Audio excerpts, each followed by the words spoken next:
Hi, I'm Jenny from NollieBean, where modern quilting meets color, creativity, and joy. Welcome back to part 3 of Clara's Desert Cove quilt. And in this video, I'm assembling the quilt top, adding sashing, quilting, and binding it. So we are getting it finished. We left off in part 2 with getting the quilt up on the design wall in its final layout. And so I'm going to start sewing each row together. And I'm going to also add the sashing strips in between each block. So what I am doing here is I pull each block off the design wall. I am being careful to make sure that I keep the orientation in the right direction, and I am pinning a sashing strip to each quilt block. Then I sit down at the sewing machine, and first you saw me sewing the sashing that's going to go below the row, but I am sewing the row together.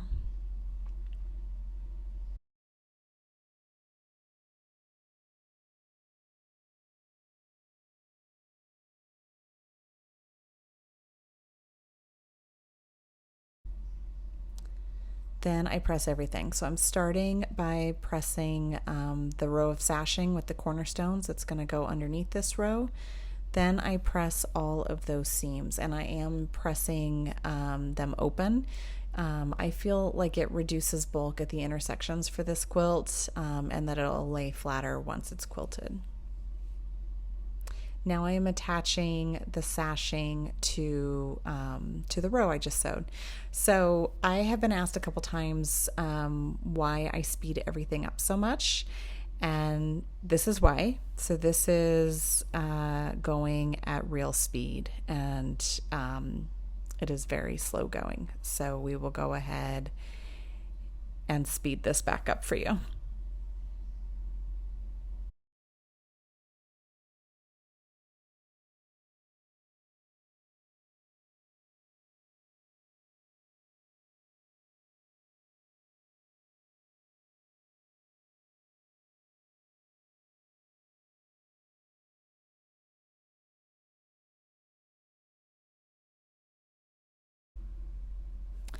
This part of the process is slow going, at least for me, when a quilt has sashing.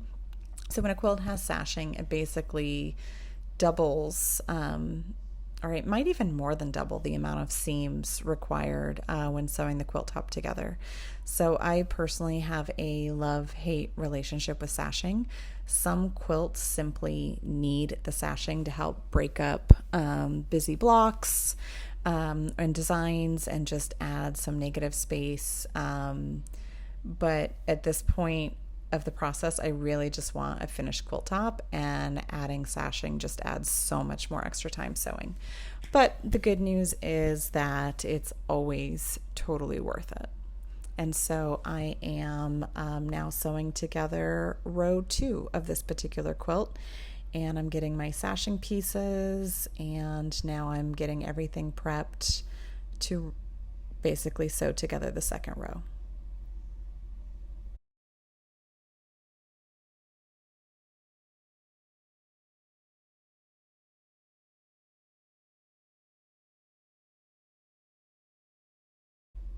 And then I am going to sew my first row to the second row and get those rows sewn together, and then repeat the process of sewing rows for rows 3, 4, and 5. And then I will sew the bottom half of the quilt from the bottom up. So rows 1 and 2 are sewn together. Then rows 3, 4, and 5 I will sew individually, adding the sashing strip to the bottom of row 3 and the bottom of row 4. Then I build the quilt from the bottom up, meaning I attach row 4 to the top of row 5, then row 3 to the top of that, and then combine the top 2 rows with the bottom 3 rows. And for me, assembling the quilt this way from the bottom up just makes it a little bit easier to make sure that I have everything aligned, and it's less heavy when I'm pressing at my ironing table and then sewing together.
And there is something so satisfying about seeing a quilt cup come together. And here she is. I love this quilt so much. I cannot wait to gift it to its new home.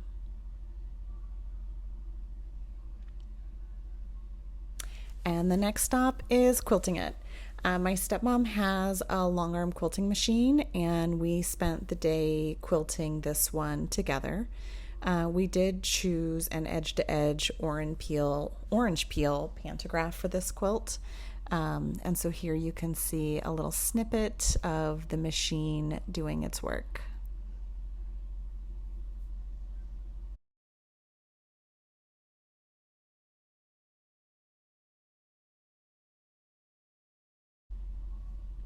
And after the quilting is completed, I trim the edges, and then I also snip and clean any loose threads that are left over from the quilting process. And after the quilt is trimmed and prepped and ready for that binding, that's when I go ahead and make the binding.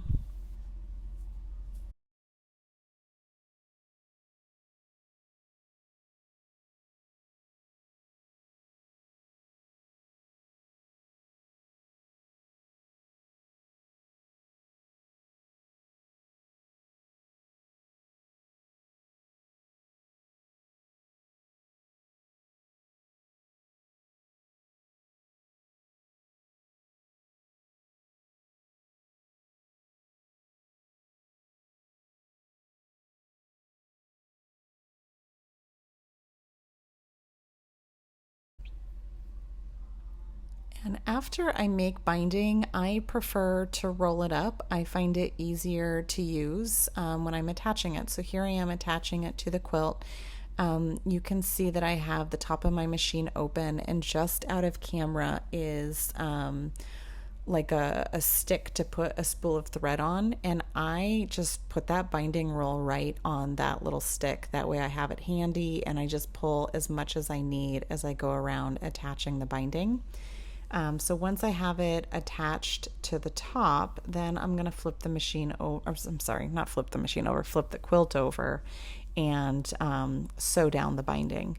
So since this quilt is being gifted to a new baby, I know it is going to be washed a ton. And so I definitely machine bound this quilt, and then I reinforce those corners, which honestly, that's my go-to anyways, just because I prefer when quilts are used, and I don't want to be nervous about binding. So I go ahead, and if I machine bind it, I reinforce the corners. And then the last step is I add a couple of labels.